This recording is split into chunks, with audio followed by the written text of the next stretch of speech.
महाराष्ट्राच्या निवडणुका ह्या अगदीच तोंडावर आलेल्या आहेत आणि महत्त्वाचं म्हणजे वेगवेगळे भावनिक मुद्दे पुढे येत आहेत. मग आरक्षणाच्या संदर्भात असतील किंवा इतर काही विषय असतील, राजकीय आरोप प्रत्यारोप असतील. परंतु जे मूळ मुद्दे आहेत, आरोग्याचे प्रश्न असतील, त्याच्यानंतर बेरोजगारीचे प्रश्न असतील, त्याच्यानंतर शिक्षणाच्या संदर्भातले प्रश्न असतील, हे प्रश्न मागे पडलेत. कोरोना काळामध्ये जे काही आरोग्याच्या सुविधेचे जी काही एकूणच परिस्थिती होती, ती परिस्थिती नेमकी काय होती ह्याचा सगळ्याचा आढावा त्या काळात घेतला गेला. परंतु पुन्हा एकदा त्याच्यानंतर हे सरकार त्यावेळेस उद्धव ठाकरे सरकार पडलं आणि त्यानंतर एकनाथ शिंदे यांचं सरकार आलं. मग ते सरकारच्या संदर्भातले एकमेकांतील जे आरोप प्रत्यारोप, 50 खोके एकदम ओके ह्याच्यात काही काळ गेला आणि आता निवडणुकीचे वेध लागले. मग ते मुख्यमंत्री माझी लाडकी बहीण योजना आहे, या अशा वरवरच्या योजनांमध्ये जे मूळ प्रश्न असतात सामान्य नागरिकांचे ते मागे पडतात. तर नागरिकच सुद्धा हे असे जे वरवरचे विषय असतात त्याच्यामध्ये जास्त गुंततात, माध्यम सुद्धा त्याच्यात गुंततात आणि मूळ प्रश्न मागे पडतात. तर आपण ह्या कार्यक्रमामध्ये आरोग्याच्या संदर्भात चर्चा करणार आहोत. याच्यासाठी आपण संपर्क जे एक संस्था आहे जिने ह्या सगळ्यांचा अभ्यास केला आहे आणि त्यांचे जे काही वृत्तपत्रामध्ये आणि त्यांच्या वेबसाईटवरती जे लेख आले त्याचे काही संदर्भ घेऊन आपण हा विषय मांडतोय.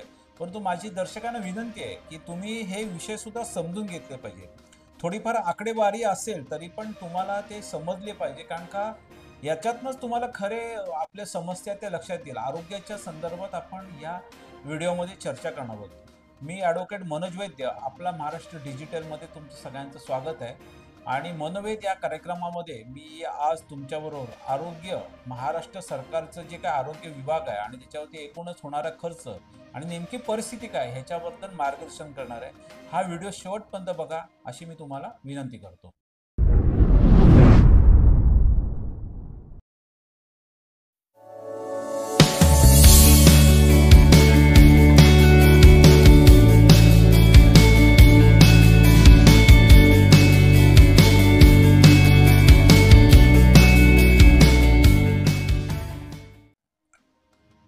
तर विषय असा आहे की महाराष्ट्र राज्य हे पुरोगामी प्रगतिशील आहे आणि आपल्याला एक चांगलं छानसं असं हे राज्य आहे आणि त्याच्यामधल्या सुविधाही तितक्याच दर्जेदार असतील असं आपल्याला वाटतं. आणि इतर देशामध्ये ज्या इतर राज्य आहेत त्याच्यापेक्षा आपल्याकडे एकूणच संपूर्ण परिस्थिती ही चांगली असेल असं आपलं असं एक आकलन असतं. परंतु तशी परिस्थिती नाही आहे, हे आपण आजच्या या कार्यक्रमामध्ये बघणार आहोत.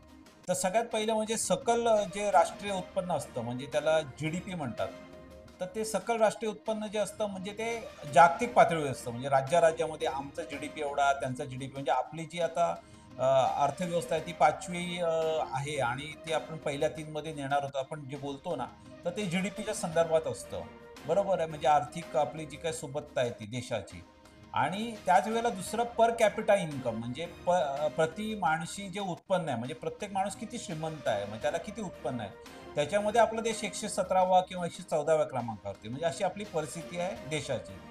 तसंच आपल्या देशाच्या अंतर्गत जे राज्य असतात त्यांच्यामध्ये सुद्धा एक GDP असतो जो आंतरराज्य GDP असतो, म्हणजे आंतरराज्य सकल उत्पन्न म्हणतात त्याला. हां, तर त्याच्यामध्ये भारत देशामध्ये इतर राज्यांमध्ये आपला महाराष्ट्र राज्य हे एक क्रमांकाला आहे. म्हणजे जे त्याचं कोण अभ्यास करतं तर रिझर्व्ह बँक ऑफ इंडिया, जी आपली राष्ट्रीय बँक आहे ती करते. आणि तिचं असं म्हणणं आहे की भारतामध्ये सर्वाधिक जो GDP आहे राज्याचा त्याच्यामध्ये महाराष्ट्र सगळ्यात पुढे आहे आणि त्याची 31 लाख कोटीचं जे काही हे आहे उत्पन्न आहे 2021-22चं आकडेवारी आहे त्यांनी दिली RBIने. परंतु त्याच्या अनुषंगाने आपला आरोग्यावरचा खर्च सुद्धा तसाच असला पाहिजे. परंतु त्याच वेळेला आपण पर कॅपिटामध्ये कसं उत्पन्न आहे ते बघायला पाहिजे. म्हणजे आपलं राज्य श्रीमंत आहे, GDP त्याचा चांगला आहे, सकल राज्य उत्पन्न जे आहे ते चांगलं आहे आपल्या भारत देशांतर्गत. परंतु पर कॅपिटा म्हणजे आपल्या राज्यातल्या प्रत्येक माणसाचं जे काही उत्पन्न आहे ना त्याच्यामध्ये आपण 7व्या क्रमांकावरती, म्हणजे लक्षात घ्या, म्हणजे ह्या राज्यामध्ये काही ठराविक लोक श्रीमंत आहेत म्हणून आपण 1 क्रमांकावरती आहे. परंतु सर्वसामान्य सगळी लोक श्रीमंत आहेत का तर नाही, त्याच्यामध्ये आपण कितव्या क्रमांकावरती आहे, 7व्या क्रमांकावरती, म्हणजे आपण त्याच्यामध्ये मागे आहोत. तरी पण आपली आर्थिक परिस्थिती चांगली आहे. जरी आपलं पर कॅपिटा इन्कम म्हणजे प्रति माणशी उत्पन्न कमी असलं, 7व्या क्रमांकात असलं, तरी आपण आर्थिकदृष्ट्या सक्षम आहोत. त्याच्यामुळे त्या जी काही प्रति माणसी उत्पन्न कमी असलेल्या लोकांना आपण सुविधा आणि सेवा पुरवल्या पाहिजेत. त्याच्यासाठी आपण कार्यक्रम आखले पाहिजेत.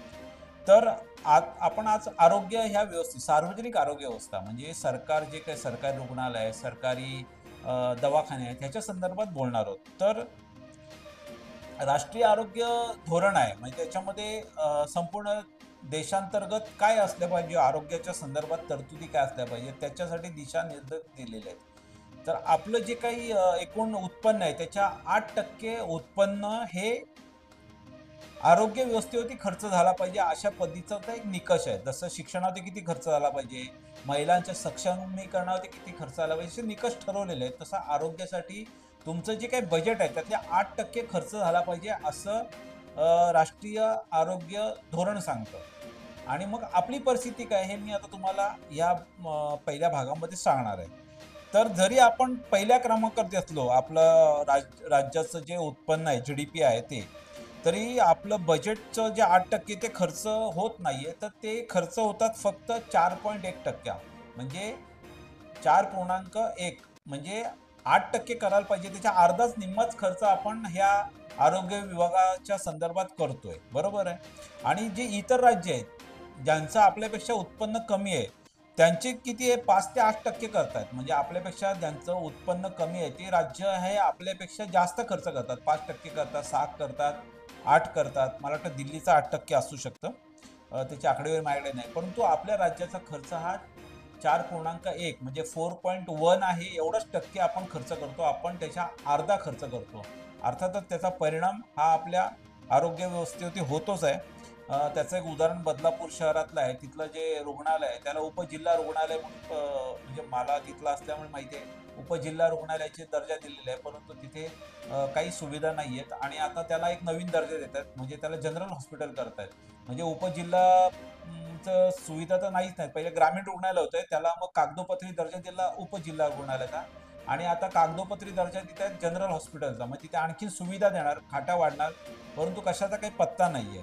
का नाहीये तर त्याच्या मागे आपल्या राज्याचं जे काही बजेट आहे म्हणजे जे आपण आर्थिक तरतूद करायला पाहिजे. काही सुविधा वाढवायच्या असल्या तर पैसे लागतात ना, तर त्या सुविधा दिल्या जात नाही. आता वांगणीला त्या दिवशी असंच एक घटना घडली, तिथे रुग्णवाहिका नव्हती. म्हणजे अशा संपूर्ण ग्रामीण भागामध्ये, शहरामध्ये आरोग्य व्यवस्थेची फार वाईट परिस्थिती आहे. तर अशा पद्धतीने त्याचं कारण असं आहे की आपल्या बजेटमध्ये 8% खर्च करायला होतं ते आपण 4%च्या सुमारास करतो. तर हे आपण समजून घेतलं पाहिजे, ह्यासाठी हा कार्यक्रम आहे. तुम्ही पुढच्या भागात पण लक्ष द्या नक्कीच.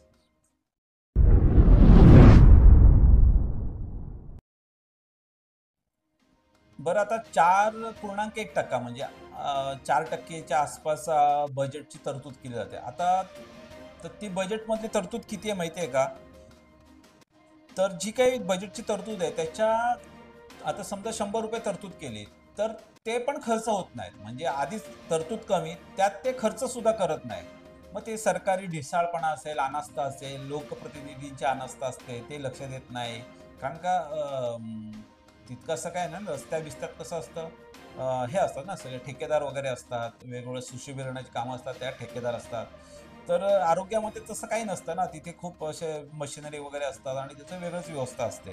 तर आपल्या ते जे काही तरतूद आहे त्याच्यात ती 71.2% म्हणजे ₹100 खर्च करायचे असले तर आपण 71 रुपयेच खर्च त्या आरोग्य व्यवस्थेत होतात. म्हणजे ते पण पैसे पूर्ण खर्च होत नाही. आधीच तरतूद कमी आणि खर्च कमी. तसंच आरोग्य विभागाचा आणखीच एक भाग आहे, वैद्यकीय शिक्षण. म्हणजे जे सरकारी हे असतात, रुग्ण वैद्यकीय शिक्षण म्हणजे सरकारी मेडिकल कॉलेजेस वगैरे असतात ना, त्याचा पण खर्च ह्या आरोग्य विभागातनंच होतो. म्हणजे आता जे अंबरनाथला आज उद्घाटन झालंय, पंतप्रधान नरेंद्र मोदी यांच्या हस्ते एक सरकारी रुग्णालय चालू केलं. आणखीन काही म्हणजे एकूण 10 महाराष्ट्रात चालू केले. त्यातले काही विदर्भात आहेत जास्त आणि काही आपल्या महाराष्ट्रात आहेत आणि काही इतर भागात असतील. त्यांच्या 10च्या 10चं उद्घाटन झालं. तर सरकारी जे रुग्णालय आहेत, वैद्यकीय शिक्षण म्हणजे सरकारी महाविद्यालय असतात, जिथनं डॉक्टर शिकून बाहेर येतात. तर त्याच्यावरती पण जर 100 रुपये तरतूद असेल तर त्याच्यातले 64% खर्च होतात, म्हणजे तिथे पण खर्च पूर्ण होत नाही. त्याच्या मागची पण अनेक कारणं आहेत, म्हणजे प्राध्यापक उपलब्ध नसतात, त्याच्यानंतर सुविधा ज्या उभारायच्या असतात त्या उभारल्या जात नाहीत वगैरे अशा पद्धतीने. म्हणजे जर आपण पाहिलं तर आरोग्य विभागाचे जे बजेट आहे एकूण, जे तरतूद आहे त्याच्या 1/3 खर्च होते. म्हणजे 33%च्या आसपासच खर्च होते, बाकी पैसे असेच लॅप्स होतात, म्हणजे ते इतर ठिकाणी वळवले जातात. म्हणजे काय असतील विकासांची कामं वगैरे, म्हणजे आरोग्याचे पैसे आधीच कमी असतात, त्याच्यामध्ये ते जे काही पैसे असतात ते खर्च होत नाही आणि मग ते पैसे ते इतरत्र वळले जातात. मग ते अशा योजना असतात, लाडके बहीण योजना वगैरे वगैरे. म्हणजे एकीकडनं तुम्हाला 50 रुपये दिवसाला द्यायचे लाडके बहिणीला, परंतु डॉक्टरकडे जायला तुम्हाला जे सरकारी रुग्णालय चांगलं पाहिजे ते नाही. मग तुम्ही कुठे जाता? खाजगी रुग्णालयात जाता. मग खाजगी रुग्णालयात किती जातात पैसे तुमचे? खाजगी रुग्णालयात डॉक्टर जो एक एमबीबीएस डॉक्टर असतो, तो 200-300 रुपये घेतो, 500 रुपये घेतो. हॉस्पिटलमध्ये जास्त पैसे घेतात. तर हे पैसे आपले तिकडे वाया जातात. म्हणजे अशा पद्धतीने आपण एका चक्रव्यूहामध्ये अडकलो, हे लक्षात आणून देण्यासाठी हा कार्यक्रम आहे. म्हणजेच आपण हे लक्षात घेतलं पाहिजे, की सरकारांची धोरणं जी असतात त्याच्यावरती आपल्याला अशा पद्धतीने लक्ष दिलं पाहिजे, किंबहुना आपण इतर गोष्टींकडे लक्ष देतो आणि भावनिक होऊन मतदान करतो.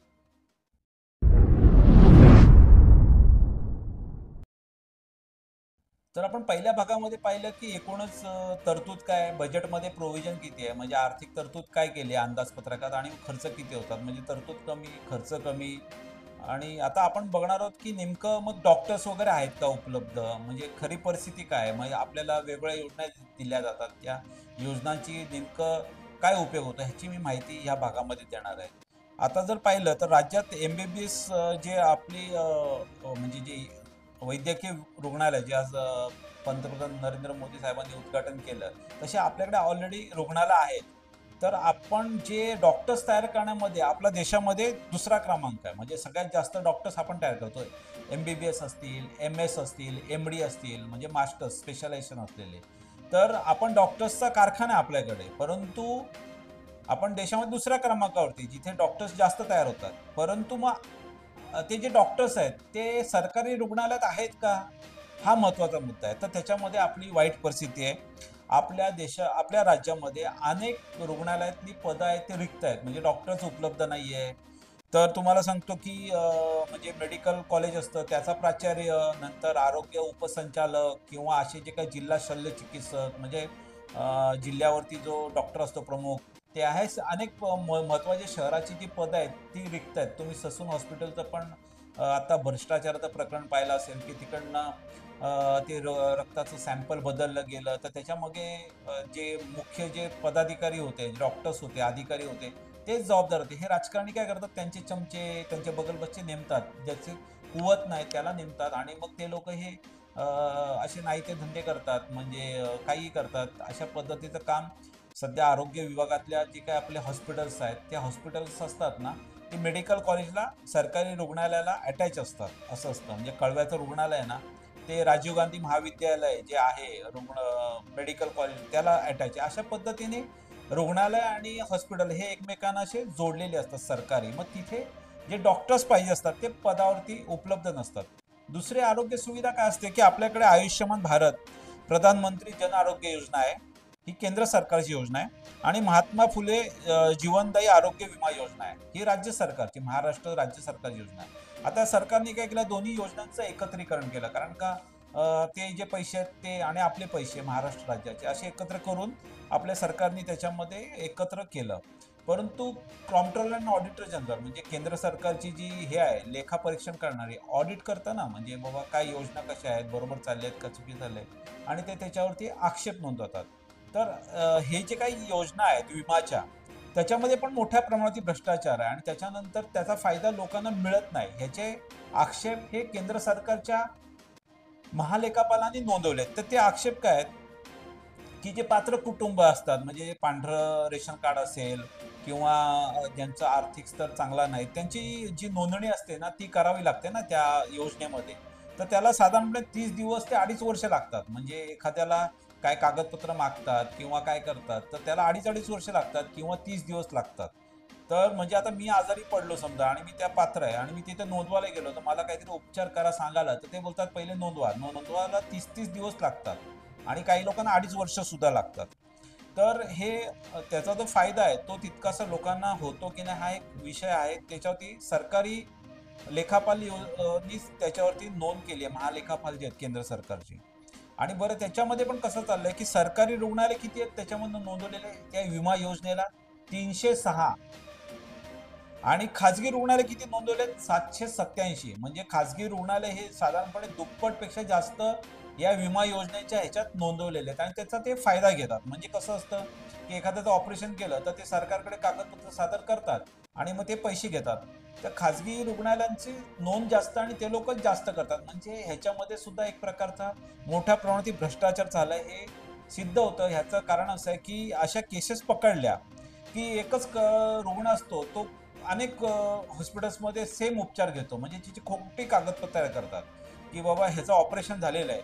मग तो एक एक्स रुग्णालयात पण जातो, तिकडे पण पैसे घेतो, नंतर वाय मधनं पण घेतो आणि मग ते हॉस्पिटल आणि रुग्ण हे संगनमत करून सरकारचे पैसे असतात ते खिशात घालतायत.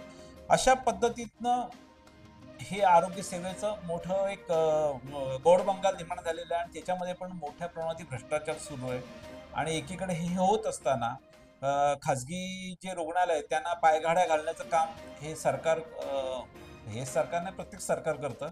आणि जी एक सरकारी रुग्णालय त्यांना खाजगीकरण करण्याचं एक धोरण आखलं जातंय. एकूणच सामान्य माणसाची गळचेपी ह्याच्यात नव्हते. म्हणजे जर तुम्ही ह्या सगळ्या व्हिडिओचा आढावा घेतला तर लक्षात येईल की आपल्या इथे एकूणच बजेटमधले पैसे आहेत ते 8% खर्च करायला पाहिजेत, ते 4% खर्च करतात. जे 4% खर्च म्हणजे 4%ची तरतूद करतात आणि ती जी खर्च करायला ते पण होत नाही. त्याच्यानंतर त्या ज्या काही सरकारी योजना आहेत त्या तितक्याशा बरोबर नाहीत. त्याच्यात सर्व जे सामान्य लाभार्थी आहेत त्याला उभं केलं जात नाही. अशी एकूणच दुरावस्था आहे आपल्या आरोग्य व्यवस्थेची. आणि आपण मात्र इतर जे काही विषय असतात त्याच्यामध्ये गुंतलेलं असतं, भावनिक विषय असतात, वेगवेगळे उत्सव, सण साजरे करतात त्याच्यामध्ये आपण असतो आणि आपले जे मूलभूत विषय आहेत ते मागे पडतायत. आणि या कार्यक्रमातून आपण हे लोकांपुढे आणण्याचा प्रयत्न करतो. आता विषय काय पुढे न्यायचे, कुठपर्यंत जायचे हा तुमचा विषय आहे. परंतु तुम्हाला जर वाटत असेल तर तुम्ही एकमेकांना सांगा की हे समजून घ्या, हा विषय समजून घ्या, त्यानुसार मतदान करा. तुमच्या भागातल्या आमदारांना विचारा की हे असं-असं का आहे म्हणून आणि हे आपल्या इथल्या आरोग्य सुविधा कधी दुरुस्त होणार? तुम्ही हे खाजगी रुग्णालयाच्या उद्घाटनाला जाता, परंतु मग आमच्या इथलं सरकारी रुग्णालय कधी चांगलं होणार? हे प्रश्न तुम्ही विचारले पाहिजेत. तर तुम्हाला जर हा व्हिडिओ आवडला असेल तर लाईक करा. तुम्हाला जर तुमच्या भागात काही वाटतंय की सुविधा नाही तर त्या त्या कमेंट बॉक्समध्ये लिहा आणि शेअर करा आणि सहकार्य करा. नमस्कार.